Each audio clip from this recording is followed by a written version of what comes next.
Episode 281। जगेश के शब्दों को सुनकर, जिन्हें सुनकर किसी को भी ऐसा लगेगा कि वह अपना दिमाग खोने वाला है, रिचर्ड के होंठ फड़कने लगे, लेकिन व्यंग्य उसकी अपनी बेचैनी को छिपाने में कुछ खास मदद नहीं कर सका।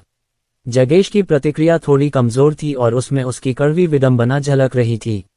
पहले तो हो सकता था कि वह भी अपना आपा खो देता, शायद खुद भी चीजें फेंक देता, लेकिन अब बस एक थका हुआ स्वीकारोक्ति का एहसास था, यह एहसास कि उनके गुस्से और निराशा से कुछ नहीं बदलने वाला। अपने मन के अंधेरे कोनों में जगेश ने अपने दादाजी के शब्दों को याद किया, जिन शब्दों ने उसके सबसे बुरे क्षणों में उसे शांत किया था। ये हर लड़ाई जीतने के बारे में नहीं है, यह अंत में हंसने के बारे में है। चाहे प्रतिद्वंद्वी कितनी भी बार जीत जाए, आपको बस एक बार जीतना है और उस जीत में आपको दुश्मन से हमेशा के लिए छुटकारा पाना है। अगर हमारी स्थिति ऐसी है, जगेश ने धीरे से कहा, तो दुनिया में हर किसी को चिंतित होना चाहिए। अगर इतनी ताकत वाला कोई व्यक्ति गुंडागर्दी करने का फैसला करता है, तो यह एक वैश्विक संकट है जो बस आने ही वाला है। उनके शब्दों का भार उन पर शीशे के कंबल की तरह पड़ गया। वहां मौजूद हर कोई जानता था कि उन्नत तकनीक की उनकी समझ चाहे कितनी भी हो, यह उनकी व्यक्तिगत जीत या असफलता से कहीं बढ़कर था। उनका मुकाबला किसी ऐसी चीज से था जो कहीं अधिक बड़ी थी, कहीं अधिक खतरनाक थी, जिसका सामना उनमें से कोई भी अकेले नहीं कर सकता था। जगेश की नजर रिचर्ड से पॉल पर चली गई। उसकी आंखें सिकुड़ गईं क्योंकि वह उनके खाली चेहरों के पीछे छिपे विचारों को पढ़ने की कोशिश कर रहा था। उनके हाव भाव में कुछ ऐसा था जो उसे बेचैन कर रहा था। वह अच्छी तरह जानता था कि राजनीति में वफादारी एक दुर्लभ चीज है। कोई भी सहयोगी शाश्वत नहीं होता, जैसे कोई भी दुश्मन स्थायी नहीं होता। उसकी सहज बुद्धि ने उसे बताया कि अगर इनाम काफी आकर्षक हो, तो रिचर्ड और पॉल दोनों पर भरोसा करना भी मुश्किल है। आखिरकार, अगर यह अभूतपूर्व तकनीक इंद्र में पैदा हुई है, तो इसे इंद्र में ही रहना चाहिए। लेकिन क्या होगा अगर ये दोनों पहले से ही अपनी सरकारों को सचेत करने पर विचार कर रहे हों? जब यूएसएल और ग्रेट रॉयल को इस बारे में पता चला तो वे चुप नहीं बैठे। जगेश ने गंभीरता से सोचा, अगर उन्हें इस शक्ति की पूरी क्षमता का पता होता तो वे तुरंत कार्रवाई करते, शायद इस खतरनाक संपत्ति को हथियाने की कोशिश भी करते। और रिचर्ड और पॉल, जिन पर उसे भरोसा करना चाहिए था, ठीक वही लोग थे जिन पर उसे सबसे ज्यादा ध्यान से नजर रखने की जरूरत थी। जगेश की रीढ़ में ठंडक दौड़ गई जब वह अपने अगले कदम के बारे में सोच रहा था। वास्तव में उसे यह पता ही नहीं था कि वह सच्चाई के जितना करीब था, उससे कहीं अधिक करीब था। कमरे के उस पार रिचर्ड अपने ही मानसिक गणित में खोया हुआ था। उसके दिमाग के गियर घूम रहे थे, हर संभावित नतीजे और हर उस फायदे का हिसाब लगा रहे थे जो यूएसएल को मिल सकता था अगर वह अपनी जानकारी जाहिर कर दे। उसके होठों पर एक हल्की सी मुस्कान आ गई जब उसने सोचा कि अगर वह इस खोज में योगदान देगा तो उसे कितनी मान्यता मिलेगी। अगर मैं ये कर पाया तो परिवार के बड़े लोग मुझे एक अनमोल संपत्ति समझेंगे, उसने सोचा। हो सकता है कि वह पद में भी ऊपर उठ जाए और सम्मान भी कमा ले।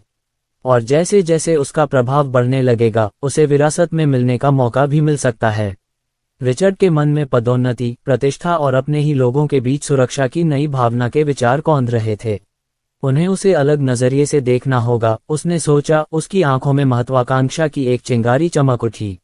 वह अब किसी बड़े परिवार का साधारण व्यक्ति नहीं रहेगा, बल्कि अपने परिवार के लिए एक मूल्यवान संपत्ति बन जाएगा। इस बीच पॉल के विचारों ने एक अंधकार में मोड़ ले लिया, जो लालच और शक्ति और नियंत्रण की प्यास से भरा हुआ था।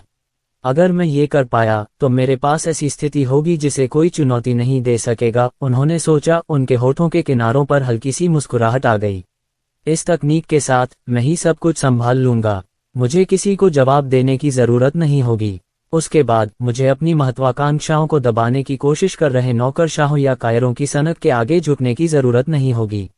उसका मन एक ऐसे भविष्य की कल्पना कर रहा था जहां बागडोर उसके हाथ में होगी, जहां वही फैसले लेगा। एक ऐसा व्यक्ति जो अछूत होगा और जिससे डर लगता होगा। उनके सामने नूह जड़वत बैठा था। उसके अंदर एक अलग ही भावना उमड़ रही थी, डर। उसने उसके दिल को जकड़ लिया था, तीखा और अटूट। वह कल्पना भी नहीं कर सकता था कि अगर अमन को उनकी योजनाओं के बारे में पता चल गया तो क्या होगा। अगर उस तकनीक संपन्न महाशक्ति ने उन पर अपना क्रोध उतारने का फैसला किया, अगर वह हमारे पास आ जाए तो क्या होगा। नूह के विचार घूम रहे थे, हर विचार में घबराहट घर कर रही थी। उसकी जैसी तकनीक के साथ अमन को रोकना असंभव है। वह सचमुच कुछ ही सेकंड में हमें चीर सकता है। उसके विचार और तेजी से आगे बढ़ रहे थे। उसके मन में सबसे बुरी परिस्थितियों की कल्पनाएं उभर रही थी जिससे उसकी धड़कनें तेज हो रही थीं। अमन अपनी सभी भयानक खूबियों और अलौकिक शक्तियों के साथ उनका पीछा कर रहा था और उनसे बेरहमी से बदला लेना चाहता था। नूह ने अपनी आंखों से देखा था कि वह कितना निर्दयी हो सकता है। मैं उसके निशाने पर नहीं आ सकता, नूह ने सोचा। उसकी कनपटी पर पसीने की बूंदें उभर आईं। अंडस्को काफिला उत्कल की व्यस्त सड़कों पर तेजी से आगे बढ़ रहा था। इंजन की लयबद्ध ध्वनि के बीच बीच में पास से गुजरते वाहनों के हॉर्न की आवाजें भी सुनाई दे रही थीं। बख्तरबंद गाड़ी के अंदर अमन सूरी के बगल में बैठा था। उसकी नज़र खिड़की से बाहर धुंधले होते नज़ारे पर टिकी थी। उसने महसूस किया कि उसके हाथ हल्के से कांप रहे थे और उसकी बेचैनी भांपते हुए सूरी ने उन्हें मजबूती से पकड़ लिया। चिंता मत करो, सब ठीक हो जाएगा, उसने आश्वस्त किया। उसकी आवाज स्थिर थी, जो उसकी बढ़ती चिंता के लिए एक आरामदायक मरहम थी। अमन ने सिर हिलाया, हालांकि उसका दिल अभी भी तेजी से धड़क रहा था। उसके माता पिता शहर के बाहर एक सुरक्षित जगह पर कैद थे, जहां उन्हें किसी भी संभावित खतरे से बचाने के लिए कड़ी सुरक्षा व्यवस्था थी। औरोरा स्थिति पर कड़ी नजर रख रही थी और यह सुनिश्चित कर रही थी कि कोई भी चीज उनके आगमन को खतरे में न डाल सके। जैसे ही कार आखिरकार रुकी, अमन ने गहरी सांस ली, मानो खुद को तैयार कर रहा हो। भारी दरवाजा खुला और वह गर्म धूप में बाहर निकला। जैसे ही वह और सूरी बाहर निकले, गार्डों ने उन्हें सलामी दी। उनके हाव भाव सम्मान और सतर्कता से भरे थे। आपकी सेना बढ़ रही है और मजबूत भी हो रही है, सूरी ने पास में तैनात सैनिकों की अनुशासित पंक्तियों को देखते हुए टिप्पणी की। अमन ने गर्व के साथ उत्तर दिया, मैं दूसरों को खाकर उनकी संख्या बढ़ाने पर ध्यान केंद्रित कर रहा हूँ। सूरी ने उसे चेतावनी भरी नजरों से देखा। तुम्हें उनके दिमाग को बदलने और उनका ब्रेन वॉश करने पर जरूरत से ज्यादा निर्भर नहीं रहना चाहिए। कोई भी चीज पूरी तरह से सही नहीं होती, इसका उल्टा असर भी हो सकता है। मुझे समझ आ गया, उसने कहा, हालांकि उसकी सावधानी उसके दिमाग में बनी रही। उसने उस वफादारी अनुबंध का जिक्र नहीं किया जो उसने उस पर थोपा था। जिन लोगों पर वह सबसे ज्यादा भरोसा करते थे, उनके विपरीत उनके ज्यादातर अनुयायियों को अनुबंधों पर हस्ताक्षर करने के लिए मजबूर किया गया था। हालांकि कई लोगों का बोझ खुद उठाना उनके लिए संभव नहीं था, इसलिए उन्होंने लोगों पर फैसला किया। उनके अधीन मैक, रोमन, विक्टर और कुछ अन्य लोग थे, जिन्होंने व्यक्तिगत रूप से उनके लिए भाग्यशाली होने के अनुबंध पर हस्ताक्षर किए थे। अब उनमें से हर एक के पास अपनी अपनी अंडरलाइंग होती थी और वे अपने नाम से कॉन्ट्रैक्ट पर दस्तखत करते थे और फिर उसे अपना अंडरलाइंग बना लेते थे। चीजें इस तरह बिखरी हुई थीं। इस प्रकार के वफादारी अनुबंध का कारण ये था कि आत्माओं और एक व्यक्ति के बीच का बंधन बहुत अधिक लोगों का बोझ नहीं उठा सकता था, इसलिए उन्हें अलग अलग लोगों में विभाजित करना और फैलाना सबसे व्यवहार्य विकल्प था। जल्द ही गार्ड उन्हें अंदर ले गए। हवा उत्सुकता से भरी हुई थी। एक गार्ड आगे बढ़ा। सर, आपके माता पिता लिविंग रूम में हैं, उसने अमन को आगे बढ़ने का इशारा करते हुए कहा। अमन को खुद को संभालने में एक पल लगा।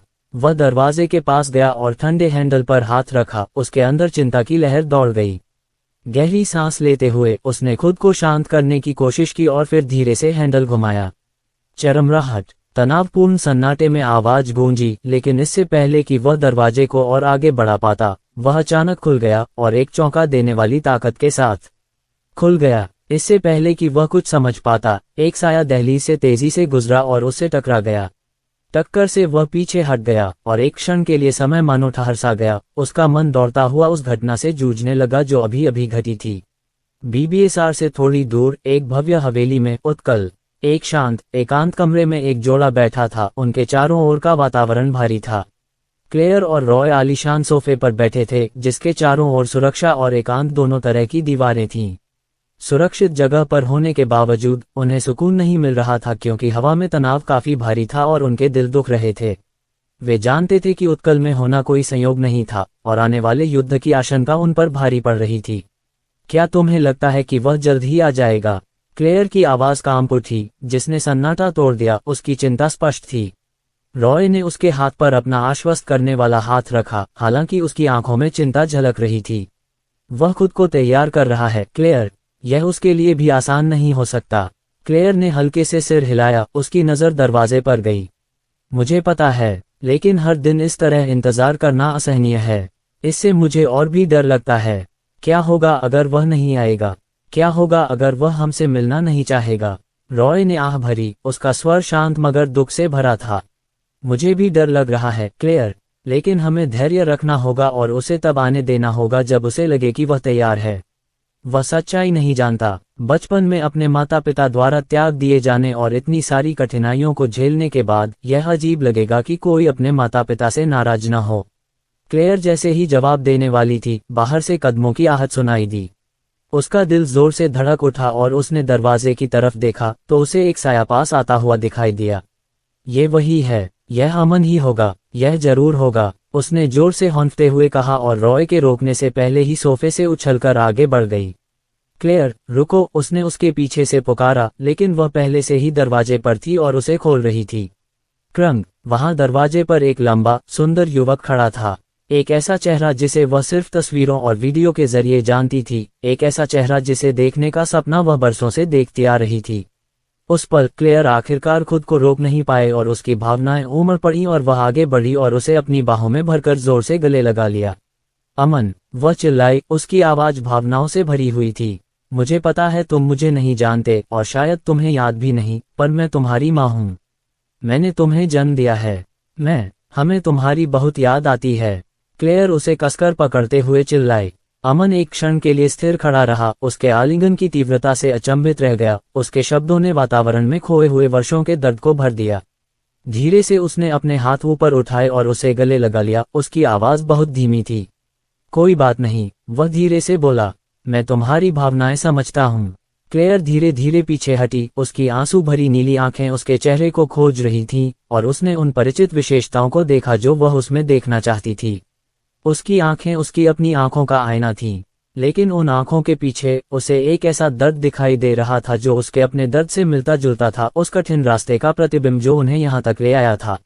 अमन, उसने फुसफुसाते हुए कहा, उसकी आवाज भारी हो रही थी। मुझे बहुत अफसोस है। हमने तुम्हें ढूंढने की कोशिश की, तुम्हारा साथ देने की, तुम्हारे साथ रहने की, लेकिन हम तुम्हें निराश कर गए। और अब हम यहाँ हैं, सब कुछ करने के बाद, सिर्फ तुम्हें देखने के लिए जब तुम कामयाब हो गए हो और तुम्हें हमारी जरूरत नहीं है। अमन के होंठों पर एक उदास मुस्कान आ गई। माफ करने जैसी कोई बात नहीं है। मैं तुम दोनों पर बहुत देर से नजर रख रहा हूँ, उसने स्थिर लेकिन धीमी आवाज में जवाब दिया। मैं आपकी भावनाओं को सही मायने में समझता हूँ और जो कुछ हुआ उसके लिए मैं आपको दोषी नहीं ठहराता। क्लेयर की सांसें अटक गईं जब उसके शब्दों ने उसे चौंका दिया। उसने पीछे मुड़कर रॉय की तरफ देखा, जो पास ही खड़ा था। अमन के शब्दों को समझते हुए उसके चेहरे पर राहत और उदासी का मिला जुला भाव था।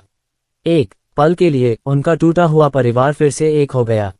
तभी रॉय की नजर अमन के बगल में शान से खड़ी युवती पर पड़ी। उसके चेहरे पर आश्चर्य की झलक दिखी। क्या ये मिस सूरी नहीं हैं? उसने पूछा। उसके चेहरे पर मुस्कान आ गई। सूरी आगे बढ़ी और सम्मानपूर्वक झुककर अभिवादन किया। नमस्ते सर रॉय, मिसेस क्लेयर, उसने गर्मजोशी से अभिवादन किया। अमन ने सूरी के कंधे पर हाथ रखा और उसका परिचय देते हुए उसके स्वर में स्नेह भरा हुआ था। ये सूरी बैरेट है, उसने अपने माता पिता की ओर देखते हुए कहा।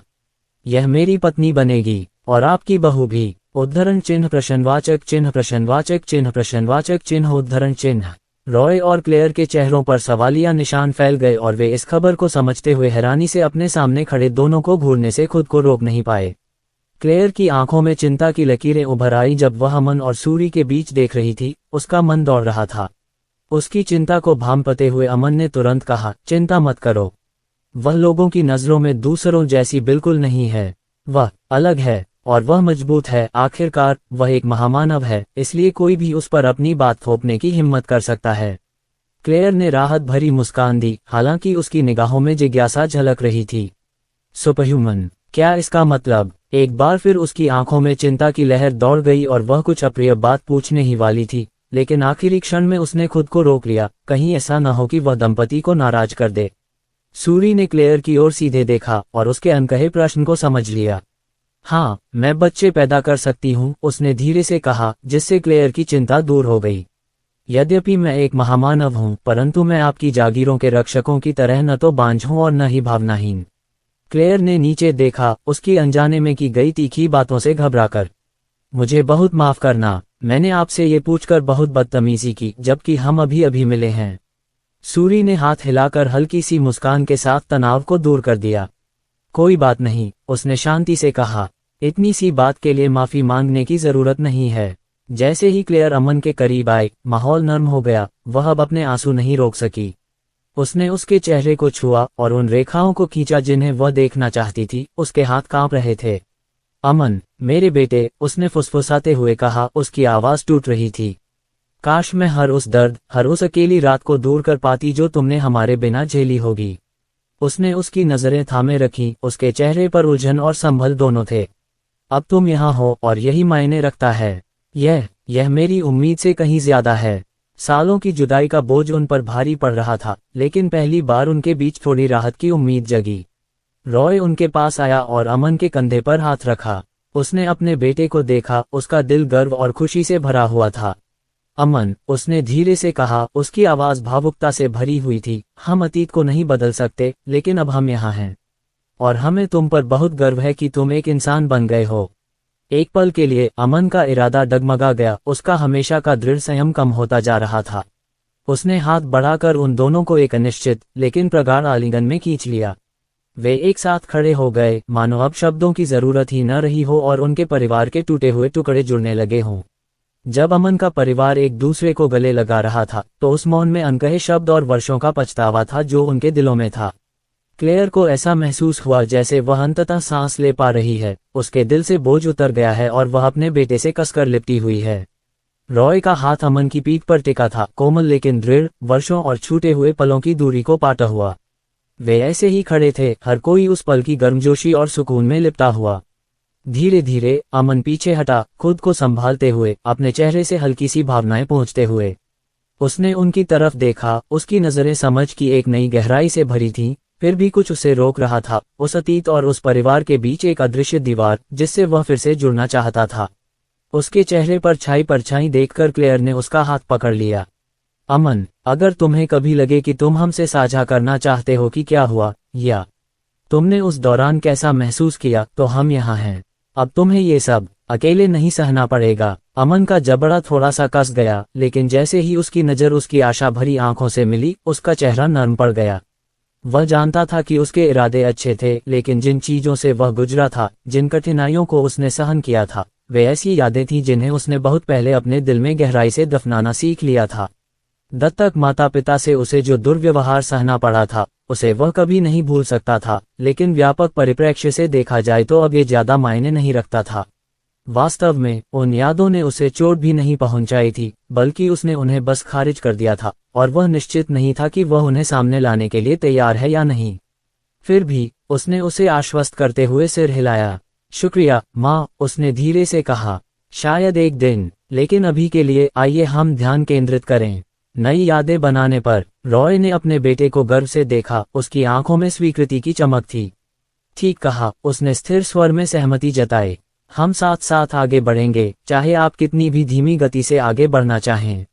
सूरी मुस्कुराए और अमन की नजरों में गिरते हुए उसने धीरे से उसका हाथ थाम लिया। और हम ये सुनिश्चित करेंगे, उसने शांत भाव से कहा, जिसे क्लेयर ने देखा और सराहा। वह देख सकती थी कि सूरी की उपस्थिति ने अमन को कितनी शांति और सुकून दिया था, जिसकी उसे चिंता थी कि उसके बेटे में शायद कमी होगी। उत्कल के बारे में बताओ, क्लेयर ने हल्के फुल्के अंदाज में बात करते हुए कहा। वहां अपने जीवन के बारे में बताओ, वहां की कोई सुखद यादों के बारे में बताओ। अमन का चेहरा बोलते हुए शांत हो गया। उत्कल विकास और अवसरों का स्थान है, लेकिन नवाचार और सुरक्षा का भी। मैंने इसे एक अभयारण्य के रूप में बनाया है, एक ऐसा घर जहां मैं और मेरी टीम बिना किसी दखल के काम कर सकें। उसने कमरे में चारों ओर इशारा किया। ये सुरक्षित महसूस करने के लिए है, यहाँ कड़ी सुरक्षा है, हाँ, लेकिन ये खुद को ठीक करने और अपने लिए नए रास्ते बनाने का स्थान भी है। अपने बेटे की बातों का बोझ समझते हुए रॉय की आंखें थोड़ी चौड़ी हो गईं। ये सब तुमने ही तो बनाया है? उन्होंने पूछा, उनके स्वर में गर्व साफ झलक रहा था। अमन ने विनम्रता से सिर हिलाया। इसमें बहुत त्याग करने पड़े, लेकिन मैं एक ऐसी जगह चाहता था जहां हम अतीत की बाधाओं से मुक्त हो सकें। एक ऐसी जगह जहां सूरी और मैं और हमारे जैसे दूसरे लोग बिना किसी सीमा के खोज और नवाचार कर सकें। क्लेयर ने उसका हाथ दबाया। यह अविश्वसनीय है अमन, और सबसे बढ़कर ये तुम्हारी ताकत का सबूत है। उसने सूरी की तरफ देखा, उसके होठों पर एक हल्की सी मुस्कान थी। और उन लोगों के लिए भी जो तुम्हारा साथ देते हैं। सूरी ने अपना सिर नीचे कर लिया, उसके गालों पर हल्की लाली छा गई। अमन की दूरदर्शिता ने बहुत सारे प्रतिभाशाली लोगों को एक साथ लाया है, उसने कहा। यह ऐसी चीज है जिसकी मैं दिल से प्रशंसा करती हूँ। रॉय और क्लेयर ने एक दूसरे को गर्मजोशी से देखा और महसूस किया कि कैसे सूरी अमन की जिंदगी का एक अभिन्न हिस्सा बन गई है, उसे ऐसे संतुलित कर रही है जिसकी उन्होंने कल्पना भी नहीं की थी। अपने बेटे के जीवन के इस नए अध्याय ने उन लोगों के बीच जिन पर उसे भरोसा था, उन्हें उस भविष्य की आशा दी जिसके खो जाने का उन्हें लंबे समय से डर था। फिर भी क्लेयर के दिल में अभी भी एक गहरा दुख था, काश वह वहां होती और उसे हर जख्म से बचाती, जैसे कोई भी मां सहती है। मुझे पता है कि अभी तुम्हारे सामने बहुत कुछ है, उसने फुसफुसाते हुए कहा, लेकिन अमन, अगर हम कुछ भी कर सकते हैं जिससे सब ठीक हो जाए, चाहे कितना भी छोटा सा ही क्यों न हो, तो कृपया हमें बताएं। अमन ने उसकी नजरों से नजरें मिलाईं, उसकी आंखों में एक अजीब सी भावना उभर आई। यहाँ होना ही काफी है, उसने धीमी आवाज में कहा, चलिए इसे दिन ब दिन देखते हैं। क्लेयर ने सिर हिलाया, उसे एक नाजुक शांति का एहसास हुआ। वह जानती थी कि इस दुख से उबरने में समय लगेगा और शायद वे कभी भी उन बीते हुए वर्षों की भरपाई पूरी तरह से नहीं कर पाएंगे। लेकिन वहां खड़े होकर अमन द्वारा रची गई जिंदगी के केंद्र में उसने आशा की एक चिंगारी देखी, न सिर्फ उसके लिए बल्कि उन सभी के लिए। जैसे जैसे वे बातचीत में मग्न होते गए, हंसी ने तनाव को कम करना शुरू कर दिया। उन्होंने छोटी छोटी यादें और साधारण बातें साझा की, अपने अतीत के कुछ अंश जो आंसुओं की बजाय मुस्कान ले आए। उनके ऊपर से जो बोझ उतर रहा था वह अब उतरने लगा था, उसकी जगह नई शुरुआत का वादा और एक शांत, अनकही कसम ने ले ली कि वे आखिरकार उस परिवार को फिर से बनाएंगे जिसे उन्होंने कभी खो दिया था। और यद्यपि उनके दिलों पर अभी भी घाव थे, फिर भी वे इस दूसरे अवसर का पूरा लाभ उठाने के अपने संकल्प में एकजुट थे, उस परिवार का निर्माण करने के लिए जिसकी वे सभी लालसा करते थे, और अनिश्चितता के बीच भी एक साथ आगे बढ़ने के लिए, उन उज्ज्वल दिनों की ओर जिन्हें वे क्षितिज के उस पार देख सकते थे। और इस बार अमन ये सुनिश्चित करने जा रहा था कि कोई भी उनके बीच न आ सके। दुनिया में तनाव का एक गहरा सा माहौल साफ दिखाई दे रहा था, क्योंकि सरकारें अमन की तकनीकी प्रगति से उत्पन्न बढ़ते खतरे का आकलन करने में जुटी थीं। हथियारों और कवच के क्षेत्र में उनकी उपलब्धियां, जो ज्यादातर देशों की पहुंच से बहुत दूर थीं, नाजुक वैश्विक शक्ति संतुलन को बिगाड़ने का खतरा पैदा कर रही थीं। माहौल अनिश्चितता से भरा हुआ था, क्योंकि नेता, सैन्य अधिकारी और एजेंट इस खतरे के वास्तविक पैमाने का आकलन करने की कोशिश कर रहे थे। इस सब के बीच रिचर्ड एक सुरक्षित कमरे में खड़ा था, उसके कान पर फोन लगा था। दूसरी तरफ यूएसएल सरकार का एक एजेंट था, एक सीधी सादी आवाज जो फोन लाइन में गूंज रही थी। रिचर्ड, मैं ये क्या सुन रहा हूँ? कवच तकनीक? आप कह रहे हैं कि अमन ने कुछ ऐसा विकसित किया है जो हमारे सर्वश्रेष्ठ सैनिकों का सामना कर सकता है? एजेंट ने पूछा, उसके स्वर में संदेह का भाव था। रिचर्ड की आवाज स्थिर और अटल थी। ये सच है, मैंने रिपोर्ट्स और स्पेसिफिकेशन देखे हैं, यह कोई अतिशयोक्ति नहीं है। उन्होंने ऐसा कवच विकसित किया है जो सबसे उन्नत सैन्य मारक क्षमता का भी सामना कर सकता है। यह उच्च क्षमता वाली तकनीक है, और यह अब सिर्फ एक नवाचार नहीं है, यह एक संभावित गेम चेंजर है। दूसरी तरफ से एक लंबा सन्नाटा छा गया जब एजेंट जानकारी पर काम कर रहा था। तुम जो कह रहे हो, क्या ये सच है? क्योंकि हम भूत प्रेत की कहानियों के पीछे समय बर्बाद नहीं करना चाहते, रिचर्ड। राष्ट्रपति का समय कीमती है, और अगर यह झूठ निकला तो हम तुम्हारी कल्पना से भी ज्यादा मुसीबत में पड़ जाएंगे। रिचर्ड ने उस पल के बोझ को महसूस करते हुए धीरे से सांस छोड़ी। उसे अपने शब्दों की गंभीरता समझ आ गई। मैं तुम्हें किसी अंदेशे पर अमल करने के लिए नहीं कह रहा। अपनी टीम भेजकर उसकी पुष्टि करवाओ, अपने तकनीकी विशेषज्ञों को इस पर लगाओ, और जो निष्कर्ष निकले हैं उन्हें सरकार तक पहुंचा दो। हम इसे नजरअंदाज नहीं कर सकते। अगर अमन के पास ऐसी कोई तकनीक है तो हमें तुरंत कार्रवाई करनी होगी, इससे पहले कि बहुत देर हो जाए। रिचर्ड की बातें सुनकर एजेंट एक पल के लिए चुप रहा, फिर उसने रूखेपन से जवाब दिया, समझ गया, हम पुष्टि कर देंगे। लेकिन अगर यह झूठा अलार्म निकला, रिचर्ड, तो तुम्हें इसकी जवाबदेही देनी होगी। राष्ट्रपति खुश नहीं होंगे। रिचर्ड ने सिर हिलाया, हालांकि उसे पता था कि एजेंट उसे देख नहीं पाएगा। मैं पूरी जिम्मेदारी लूंगा, बस देर होने से पहले पुष्टि कर लेना। फोन रखते हुए रिचर्ड इस एहसास से उबर नहीं पाया कि दुनिया किसी बड़ी चीज के कगार पर खड़ी है, जिसका अंदाजा किसी को भी नहीं था। अगर रिपोर्ट सही थी तो अमन की तकनीक में वैश्विक शक्ति गतिकी को बदलने की क्षमता थी। आने वाले दिन बेहद अहम होंगे, उसे बस यही उम्मीद थी कि बहुत देर न हो जाए। प्रधानमंत्री कार्यालय का माहौल तनावपूर्ण था, तथा तनाव बढ़ता जा रहा था। राजेश पटेल पॉलिश की हुई मेज के सिरहाने बैठे थे, उनका चेहरा ऊपर की टिमटिमाती लाइटों की छाया में था। उनके सामने अमित शर्मा का चेहरा गुस्से से लाल था, उनका गुस्सा बमुश्किल काबू में आ रहा था। मेज का किनारा पकड़कर अमित ने चुप्पी तोड़ी, उसकी आवाज में जहर भरा हुआ था। यही तो मैंने तुम्हें पहले ही आगाह कर दिया था, राजेश। वह अपनी कुर्सी से उठते हुए भड़क उठा। हम किसी छोटे मोटे अपराधी से नहीं निपट रहे। अमन हमारे पास मौजूद किसी भी हथियार से कहीं ज्यादा हथियार इकट्ठा कर रहा है, और अब उसने एक ऐसा कवच बना लिया है जो हमारे सबसे प्रशिक्षित सैनिकों का भी सामना कर सकता है। हमने इस कुत्ते को छोड़ दिया है और अब ये हमें काटने आ रहा है। हम इसे कब तक यूं ही हाथ से जाने देते रहेंगे? राजेश पटेल की नजरें अमित पर ठंडी पड़ गईं। बैठ जाओ, अमित, उन्होंने धीमी लेकिन अधिकारपूर्ण आवाज में कहा। आपकी नाटकीयता काम नहीं आ रही है। हमें समाधान चाहिए, चेतावनियों का एक और दौर नहीं। अमित ने अपनी मुट्ठियां भींच लीं। वह स्पष्ट रूप से बहस करना चाहता था, लेकिन उसने अपनी जुबान पर काबू रखा और अपनी सीट पर वापस बैठ गया। फिर राजेश रक्षा मंत्री आनंद राव की ओर मुड़े, जो चेहरे पर गंभीर भाव लिए इस बातचीत को देख रहे थे। आनंद, राजेश ने आगे कहा, इस स्थिति की असली वजह क्या है? हमें अपने विकल्पों और संभावित नतीजों का स्पष्ट आकलन चाहिए।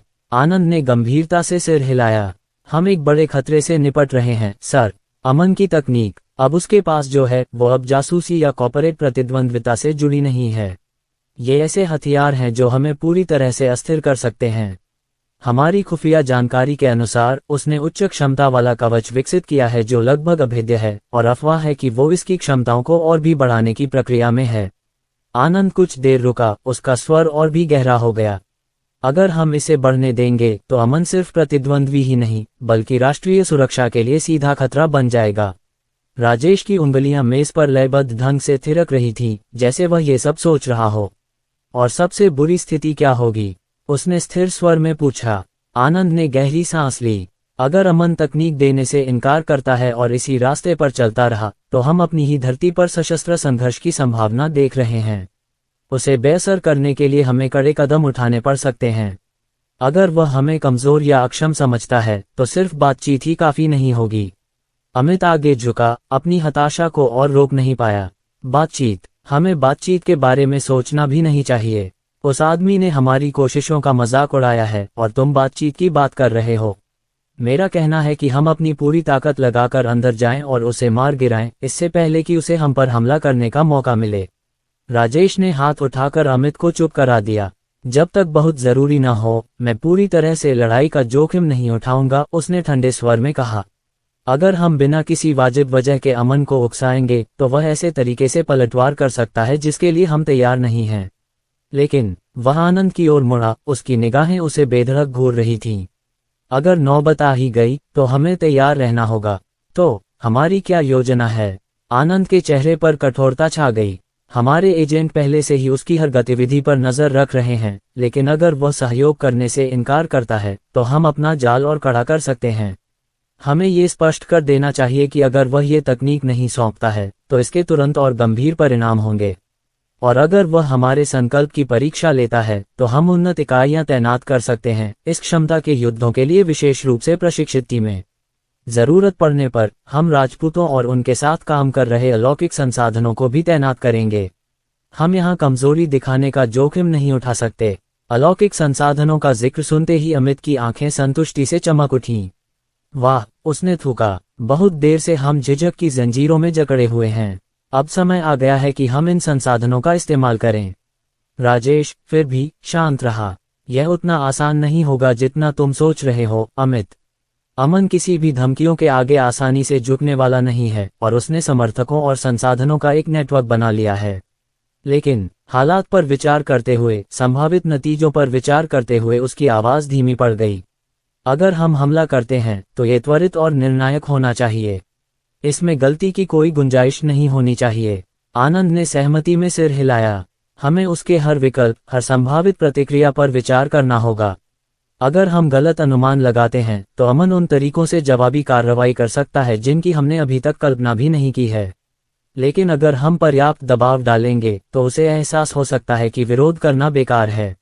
राजेश की नजरें मेज पर घूम गईं और उसने अपने मंत्रियों और सलाहकारों के दृढ़ चेहरे देखे। तो फिर साफ साफ कह दो, उसने अंतिम स्वर में घोषणा की। अगर अमन नहीं माना तो हम अपनी पूरी ताकत लगा देंगे, लेकिन चलो अपनी तरफ से चीजें न बिगाड़ें। स्थिति काफी नाजुक है और बेहतर होगा कि हम जितना हो सके किसी भी तरह के नुकसान से बचें। यह मत भूलिए कि दूसरे देश भी हम पर नजर रख रहे होंगे।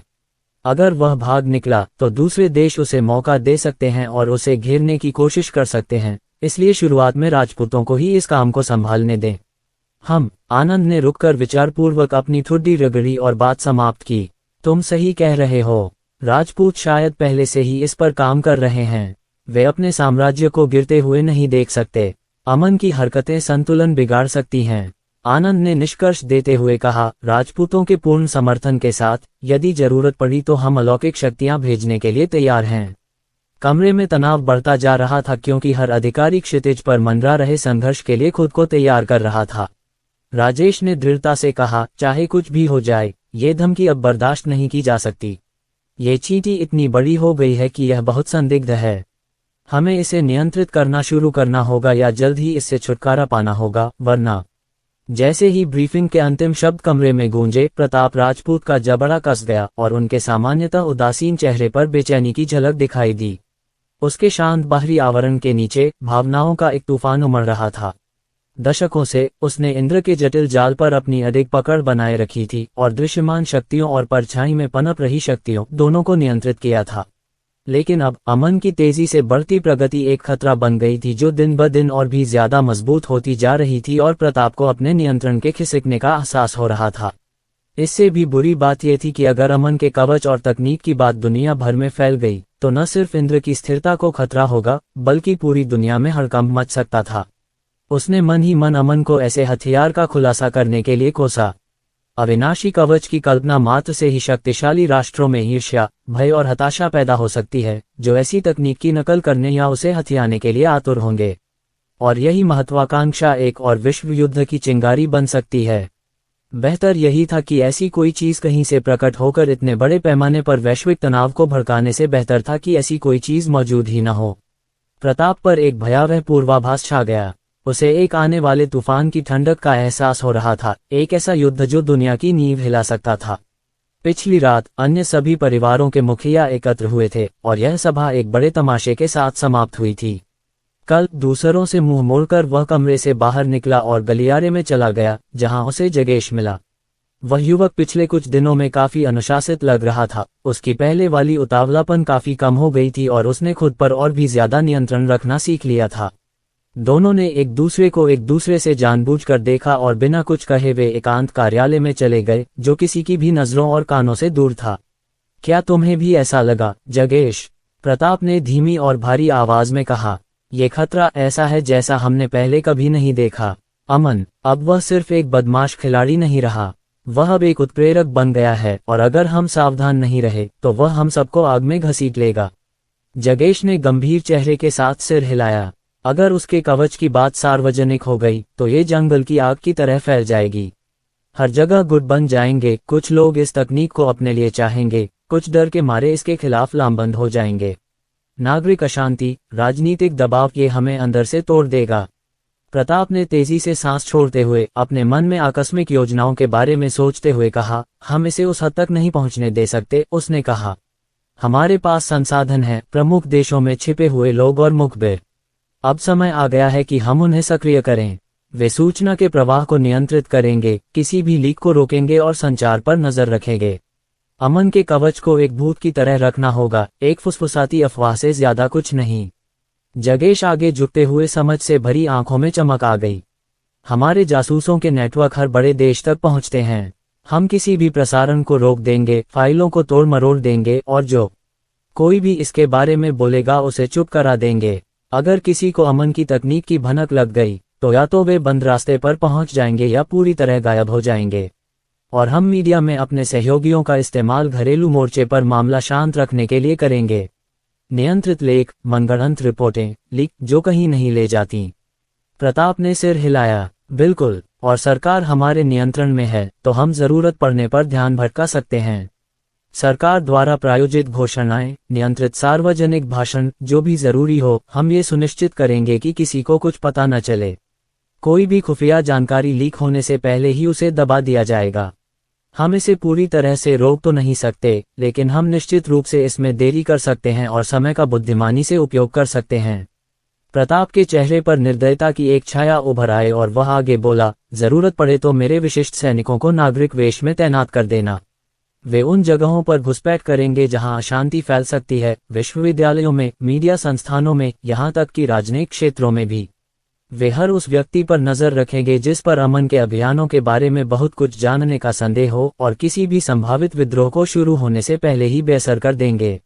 जगेश मुस्कुराया, उसके स्वर में सहमति भरी थी। इंदिरा की पहुंच से हम इसे धुएं की तरह दबा देंगे। अगर अमन की तकनीक खतरा बन गई तो हम उसे पूरी तरह से अलग थलग कर देंगे और उसे सिस्टम में एक भूत बना देंगे। कोई सहयोगी नहीं, कोई आवाज नहीं, कोई असर नहीं। प्रताप ने रुककर अपनी योजनाओं के व्यापक निहितार्थों पर विचार किया। बात सिर्फ इस तकनीक को छिपाने की नहीं होगी। हमें एक बयान देना होगा, चुपचाप लेकिन प्रभावी ढंग से। अगर कोई हद से बाहर निकला या इससे जुड़ी गोपनीयता पर सवाल उठाने की हिम्मत की तो उसे पानी में हलचल मचाने की कीमत चुकानी पड़ेगी। यह व्यवधान, यह पागलपन, इसे शुरू होने से पहले ही खत्म करना होगा।